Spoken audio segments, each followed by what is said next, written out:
Hello everyone, I'm Eric Cunningham, Realtor for the Atlanta, Georgia market with today's real estate brief on why today's housing market is not like it was in 2008.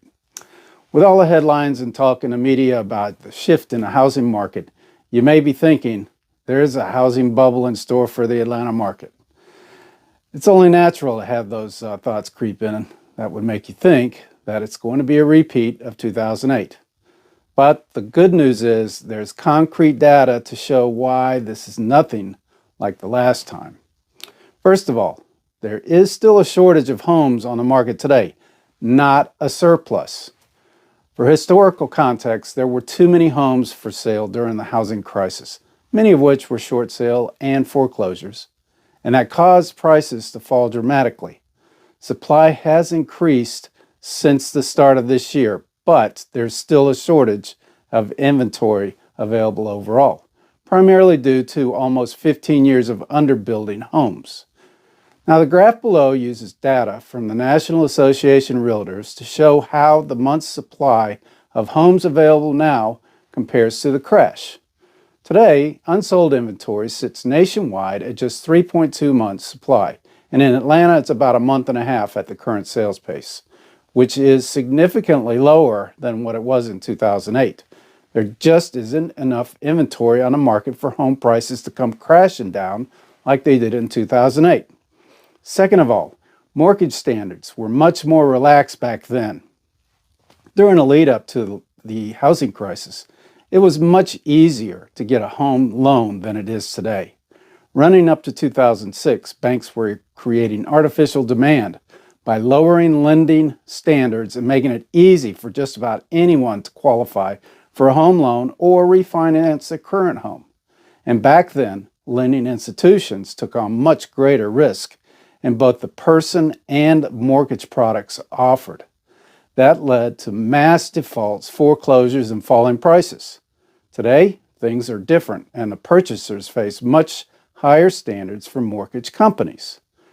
Now, the graph below uses Mortgage Credit Availability Index data from the Mortgage Bankers Association to better understand the current systems in place.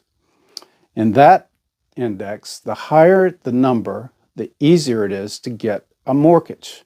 The lower the number, the harder it is. In the latest report, the index fell by 5.4%, indicating standards are tightening. This graph also shows just how different things are today compared to the spike in credit availability lending up to the crash. Tighter lending standards over the past 14 years have helped prevent a scenario that would lead to a wave of foreclosures like 2008. Third of all, the foreclosure volume is nothing like it was during the crash. Foreclosure activity has been lower since the crash, largely because buyers today are more qualified and less likely to default on their loans. The graph below uses data from Atom Data Solutions to help paint the picture of how different things are this time. Homeowners today have options they just didn't have in the housing crisis when so many homeowners owed more on their mortgages than their homes were worth. Now today, many homeowners are equity rich, and that equity comes in large part from the way home prices have appreciated over time. According to CoreLogic, the total average equity per borrower now has reached about $300,000, the highest in the data series. Rick Sharga, Executive VP of Market Intelligence at Atom Data, briefly states the impact like this. Very few of the properties entering the foreclosure process have reverted to the lender at the end of the foreclosure. We believe that this may be an indication that borrowers are leveraging their equity and selling their homes rather than risking the loss of their equity in a foreclosure auction. This clearly represents that homeowners are in a completely different position this time. For those facing challenges today, many have the option to use their equity to sell their house and avoid the foreclosure process.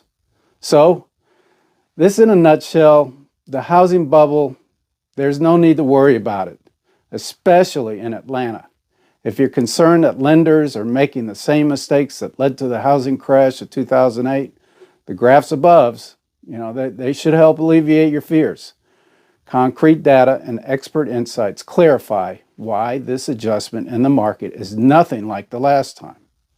If you like this content, please hit the like and subscribe button, share with your friends, and again, reassure them there's nothing to worry about. So in conclusion, if you're concerned about the housing bubble around the corner, there's really no need to worry about it, especially in the Atlanta area. If you're concerned that lenders are still making the same mistakes that led to the housing crash before, the graphs above should help alleviate your fears. There's concrete data and expert insights that clarifies why this adjustment in the market is nothing like the last time. If you like this content, please hit the like and subscribe buttons. Please share with your friends, reassure them there's nothing to worry about. I'm certain that this coming year is going to be a buying frenzy again. With that in mind, I'm Eric Cunningham. I wish you safe travels and the very best wishes.